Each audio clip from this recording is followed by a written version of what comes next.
ground, she thought, not again. We started to evacuate the train, and I was one of the last people to get off. And as I went to leave, I did a quick sweep round behind me, and I did see some of what had happened, yes.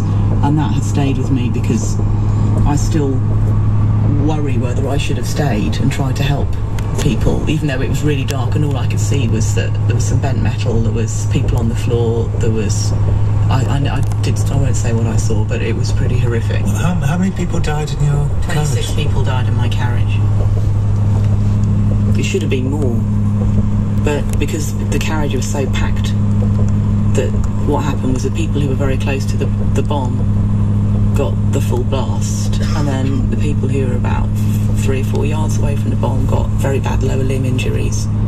There'd been 3 simultaneous bomb explosions on London Underground trains around 9 a.m. and 1 more on a bus an hour later.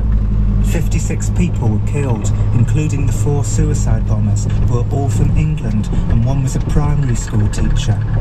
700 people were injured.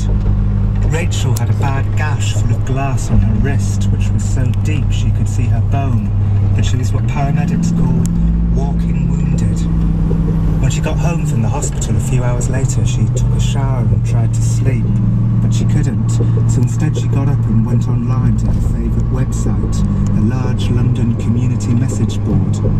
There were hundreds of messages about the bombs already, but none had been written by someone who'd actually been a passenger on a bombed train. She began posting.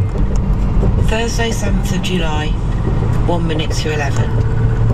I was on a crowded train to work. It was 8:40 a.m. when I boarded the Rams Piccadilly line train at Finsbury. She wrote and wrote, day after day, a flood of blog postings. The BBC discovered her blog and published it on their website.